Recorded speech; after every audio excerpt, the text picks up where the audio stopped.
ప్రతి ఒక్కరి లైఫ్లో ఫ్రెండ్స్ అనేవాళ్ళు ఉంటారు. ఆ ఫ్రెండ్స్‌కి సర్టెన్ టైంలో అమౌంట్ కావాల్సొస్తుంది. అండ్ చాలామంది అంటే క్లోజ్ ఫ్రెండ్స్ కాదు, రీసెంట్‌గా పరిచయమైన సపోజ్ ఇప్పుడు నేనున్నాను, నా కొలీగ్స్ అనేవాళ్ళు కొంతమంది ఉంటారు. సపోజ్ మనీ అడుగుతారు. అలాంటి వాళ్ళకి అంటే సడన్‌గా ఫ్రెండ్ అయిన వాళ్ళకి మనీ ఇవ్వచ్చా? నాకు తెలిసి ప్రెజెంట్ ఈ యొక్క జనరేషన్‌లో చెప్తున్నా, మనీ ఇచ్చి ఉన్న రిలేషన్‌ని మనమే చెడగొట్టుకున్నట్టు అయిపోతది. ఎందుకంటారా?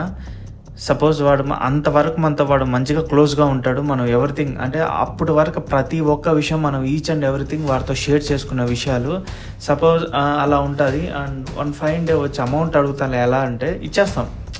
బట్ మన ఫ్రెండ్ కాబట్టి మనం ఆ మనీ అడుగుతానే ఇచ్చేస్తాం. తీసుకోరా అది ఏముంది అది ఇదని. అరౌండ్ ఒక 2000 ఆర్ 5000 అయితే సర్లే ఇకపోయినా పర్లేదులే అనుకోవచ్చు. అది మోర్ దెన్ 50,000, 1 lakh, 2 lakhs ఇలా అయితే మనం మనీ ఇస్తాం కదా, అది వాడిని అడగలేం. మనీ తీసుకున్నాడు కదా రిటర్న్ అడగలేం. రే ఎప్పుడు ఇస్తావురా మనీ అంటే ఇస్తానులేరా ఇలా ఎలా అంటే వాడి మీద అంతవరకు ఉన్న ఒక మంచి రిలేషన్ కాస్త అది రాను ఈడు ఇలాంటోడా అనే ఒక పాయింట్ ఆఫ్ వ్యూకి అయితే వెళ్తుంది. అదైతే నేను చూస్తున్నాను. నేను చాలా వరకు ఇలాంటివి చూశాను కాబట్టి చెప్తున్నాను.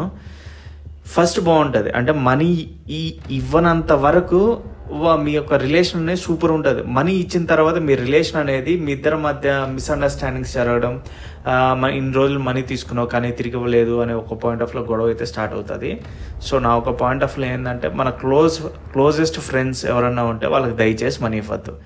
మాట సహాయం చేయండి కానీ మనీ అయితే ఇవ్వద్దు. అది నా ఒపీనియన్. అయితే ఇచ్చి మళ్ళీ అంటే అంతదాకా క్లోజ్గా ఉన్న మన ఇద్దరము ఆ ఒక్క సిచ్యువేషన్ వల్ల ఎనిమీస్గా మారే ఛాన్సెస్ కూడా చాలా వరకు ఉంటాయి. అందుకే చెప్తున్నా, నాకు తెలిసి అంటే నా సజెషన్స్ ఏం చెప్తానంటే మనీ ఇవ్వకుండా ఒక టైం పీరియడ్లో మళ్ళీ మనం మనీ అడిగితే ఆ ఒక రిలేషన్ అనేది 99% అయితే బ్రేక్ అవుద్ది. అందుకే చెప్తున్నా, don't give money to your best friends. అంతే.